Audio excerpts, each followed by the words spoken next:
को सहयोग करने हाथ बढ़े संबलपुर अंचल पश्चिम ओडिशार समस्त ये उपस्थित रही जेभली भाव में साहाय्य सहयोग करा लोक को न्याय देवाई आगामी दिन में आम सरकार निरंतर भाव में लोक को साहाय्य करने आगे आसी आगे आसबे से समस्त एभली भाव में लोक को भल पाउथुबा ये सरकार आगामी दिन में ओडिशा को एक समृद्ध ओडिशा विकसित ओडिशा गठन करिवार ये प्रक्रिया को त्वरान्वित करने जाई आमे एटी शिल्प प्रतिष्ठा करने जाऊँ एटी आमे कृषि नीति माध्यम कृषक समृद्ध नीति माध्यम आमे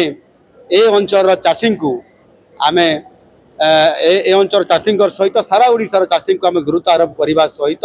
इनपुट असिस्टेंट हिसाब से आमे पर क्विंटाल 800 टंका देवा कार्यक्रम को सफलतापूर्वक संपादन करिछु। कटनी चटनी बंद होईछि सेही बड़ी भाव में महिला मान को सशक्तकरण करने जाई आमे सेमान को दुईटी किस्ती 10,000 कर 50,000 टंका द्वार प्रतिश्रुति को प्रथम वर्षर 1,000 टंका प्राप्त कर माने देइछि प्रदान करिछु एवं से 1,64,000 लोक महिला को आमे प्रदान करिछु। युवक मान को नियुक्ति देवा सरकारी स्तर में बेसरकारी स्तर में पाखापाखि 60,000 रु अधिक आम प्रदान कर सारे एवं तमाम विभिन्न जो आमर संकल्प पत्र जो मैनिफेस्टो रे जो आम प्रतिश्रुति देइथिलु जनसाधारण को से आधार में 10 मासरे 10टी बड़ योजना को सर्वहरा को दैव साहा भलिया आम जी घरटीए पाई पारु नाही प्रधानमंत्री आवास योजना रे एवं अतीतर जो घर पाइबा जो आमर ताहार मापदंड अच्छी से बेले बेले वंचित होता व्यक्ति को आमे आउ थे खोजी बाहर करी अंतर्दय गृह योजना माध्यम 7,500 कोटी टंका 4 वर्ष भितर 5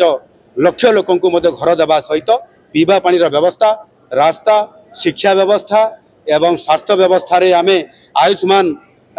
योजना रे गोपबंधु जन आरोग्य योजना रे आमे समान को 5 लाख टंका मागणार चिकित्सा महिला मान को 10 लाख टंका हिसाब रे ताकू मागणार चिकित्सा प्रदान करने सारा देशर 29,000 सरकारी बेसरकारी डाक्तरखाना मानकर चिकित्सा पाइबार सुविधा आम सरकार करने जाऊँगी। एनु निश्चित भाव में आम लोक संपूर्ण भाव में समानकर आर्थिक क्षेत्र में सेवा क्षेत्र में विकास क्षेत्र में एवं सर्वोपरि ओडिशार भित्तिभूमि को आम सशक्तकरण करने निरंतर भाव में आम सरकार उद्यम जारी रखिंट आगामी दिन में आम सरकार ताकू बजाई रखिबे एवं लोक संपूर्ण भाव में आम साहाय्य सहयोग करी एक आर्थिक शक्तिशाली राज्य में परिणत करिवार जो आमर योजना अच्छी कार्यकारी करा। धन्यवाद।